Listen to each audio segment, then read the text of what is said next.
বেলাল, এটা কেমন জুলুম, কতদিন হলো তোমার কণ্ঠের আজান শুনি না। বেলাল রে, তোর কি মন চায় না আমি নবীর জিয়ারতে আসতে? বেলাল আয়, আমি নবীর জিয়ারতে আয় রে বেলাল আয়, কতদিন হলো তোমার কণ্ঠের আজান শুনি না।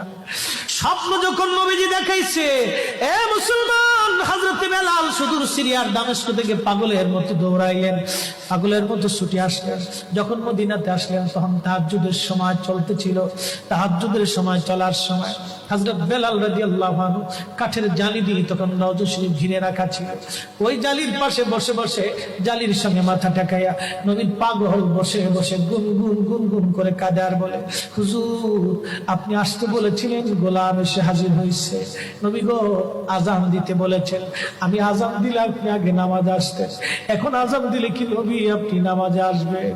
হুজুর এখন আজান দিলে কি আপনি নবী নামাজে আসবেন?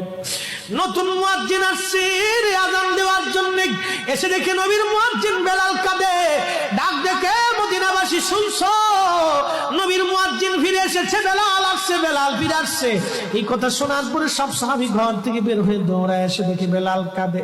সাহাবীরা বলে, বেলাল আজান দাও, কতদিন হলো তোমার কণ্ঠের আজান শুনি না।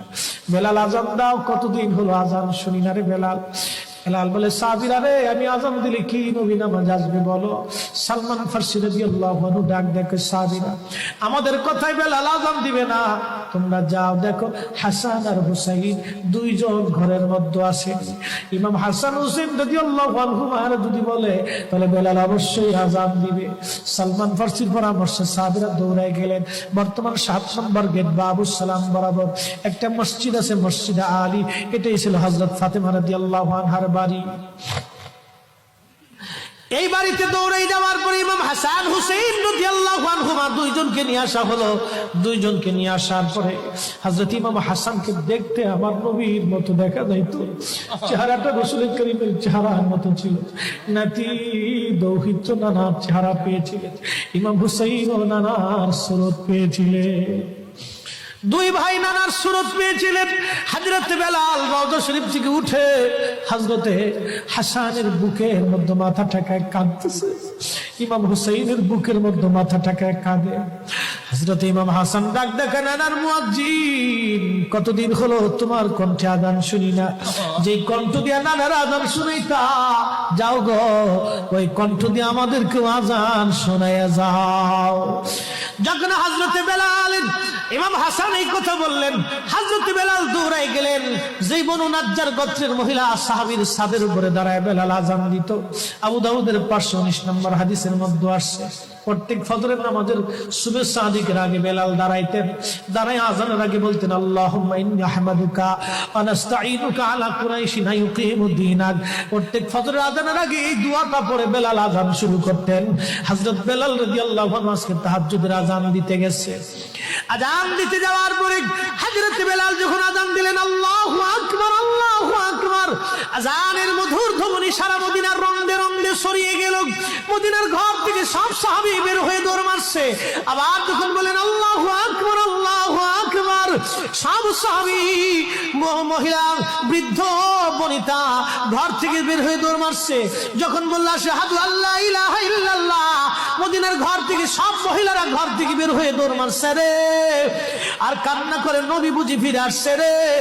আবার যখন বলেন আশহাদু আল্লা ইলাহা ইল্লাল্লাহ, তখন মদিনার মানুষ কান্না করতেছিল, গুন গুন গুন গুন করে কান্না করে। মদিনার ভিতরে আওয়াজ বের হয়ে গেল, নবী বুঝি আসছে রে, নবী বুঝি ফিরে আসছে রে, নবী বুঝি ফিরে আসছে রে, নবী বুঝি আসছে। হযরত বেলাল যখন বলেন আশহাদু আন্না মুহাম্মাদুর রাসূলুল্লাহ, মদিনার মাটিগুলি থরথর থরথর করে কেঁপে উঠছে রে।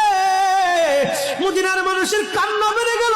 হযরত বেলাল অজ্ঞান হয়ে জমিনের মধ্যে পড়ে গেলেন, তিনি বেহুশ। নবীর আশিক বেহুশ হয়ে গেলেন।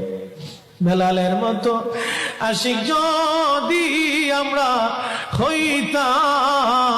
হইতাম, এ দুনিয়ায় নবীর দেখা পাইতাম, এ দুনিয়ায় নবীর দেখা পাইতাম। যখন হুঁশ ফিরে আসছে, রওজা শরীফের পাশে বসে বসে বেলাল কাদের বলে, হুজুর হুজুর আজান দিতে বলেছিলেন, আজান দিয়েছি। হুজুর আমি আজান দিলে আগে নামাজ আসতেন, আজকে আজান দিলাম আপনি হুজুর আসেন নাই। যে আজান দিলে নবী আসবে না, আমি বেলালে আজান আর কোনোদিন দিব না। হযরতে বেলাল কিছুদিন পরে কলিজা ফেটে নবীর বিরহ বেদনা সহ্য করতে না পেরে তিনি চলে গিয়েছিলেন।